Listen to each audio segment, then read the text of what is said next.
mind to a place that it can undergo this profound change and transformation. It seems that it's interesting. There seems to be a number of ways that can occur. And the one, what you might call the famous one, the one that most people have heard about and believe to be the way, is where you have a particular moment, a Magapala moment or a Dasana Marga moment. And the essential nature of that is you've come to understand these insights have become so strongly developed in your mind, and partly as a result of the insights and partly as a result of meditation practice, you have developed very powerful equanimity. So because of this equanimity, craving doesn't arise. An object arises, it's seen in terms of these three characteristics, and it is not reacted to by craving and grasping.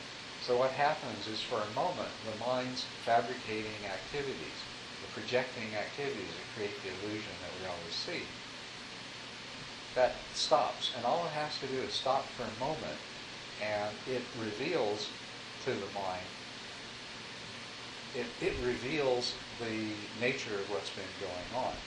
It dispels the enchantment that the mind has been under, because the mind has continuously been generating these images, these views, and when they stop, then the mind realizes that its projections are not ultimate reality, and so ignorance is overcome.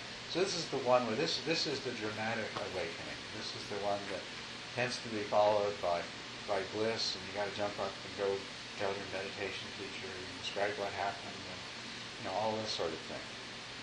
It's not the only way that it happens, though. And the circumstances under which it happens can vary. But it seems also that a person's insight can keep on, there's another way that this kind of profound insight can happen. It has to do with the description of the links of dependent origination. The most essential part of dependent origination, and if you make that a part of your insight practice, and you see, and you, same way, analytically and experientially, you see the truth of it, what the links of dependent origination say is that when there is a conscious being with sense organs, there will be contact of an object with those sense organs. It gives rise to a feeling of pleasant, unpleasant, and neutral. Whenever that feeling arises, it will trigger craving, desire for that which is pleasant and aversion towards that which is unpleasant. Or even in the case of something's neutral, there may arise a desire to pursue something that is pleasant in place of it. That desire, that craving, is what leads the mind to make its provisional projections into a reality. And when that happens, in that moment, the person becomes a self filled with craving related to some object or objects. That craving leads to becoming. You become not being, but becoming, because you are not a self who is being. You are a self who is craving some different state in relationship to these objects that you see as real. And sometimes the awakening, the Magapala, Dasana Marga, comes as a result not of the cessation of fabrications, but of clearly seeing this process unfold, one object after another. There is the sensation, the feeling, the craving, the attachment, and the becoming, leading to a new sensation, feeling, craving, attachment. And there will happen over a short period of time. Each successive object that arises in the mind will be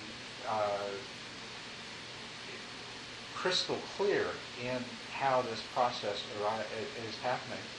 And so the mind will just abruptly stop at the point of craving and recognize that it need not continue to do this. And so it's a very similar sort of sudden understanding. But the other ways that this can happen, which I found very interesting, I started some few years ago collecting stories of enlightenment, both from people's personal experiences and from things that were published. And there were a remarkable number of cases where people never had a Magapala or Dasana Marga type moment. They didn't have a sudden awakening. And then you go back and you look at the sutras and the description there in the time of the Buddha, and you have people are doing all kinds of things. You know, they're eating meals, they're having conversations, they're listening to Dharma talks, they're fanning the Buddha, all kinds of situations. They're not sitting in meditation. And some of these could be interpreted as happening in a brief period of time. But some of them you look at and it's like, they could be talking about all day or or several hours or days or weeks over a period of time that their awakening matures. And having read modern stories of this and talked to some people, I've realized that sometimes what seems to happen is that if the practice of developing intuitive insight, if you understand emptiness, selflessness, and impermanence, and suffering, if you understand them well enough and you practice being aware of them over and over again in your life experience, that shift, that transformation in the way that your mind sees will come about. And instead of happening in a moment of sudden transition, it may creep up gradually, or it may happen over a period of a few hours when something triggers the gelling together of this understanding. And I've noticed that there's a number of other modern meditation teachers and Dharma teachers that have been finding the same thing and describe it. Some of maybe my friend Michelle has heard from some of the spirit rock teachers who poo-poo the Magapala thing as not being such an important thing. So there are other ways that this can come about. But if you look at what I'd really like to bring your attention to, just to kind of sum all of this up, if you look, whether you look at the 7 purifications or the 16 knowledges or the 5 paths, in particular the 2nd and 3rd paths, whether you look at these different systems, that when you understand them, they're all about the same thing. They're shifting away from the way that we normally see things to a more fundamentally, experientially, phenomenologically accurate view. Once we do that, it opens us up to understanding that each moment of experience consists of consciousness and objects of consciousness, which allows us to see and understand the emptiness of things.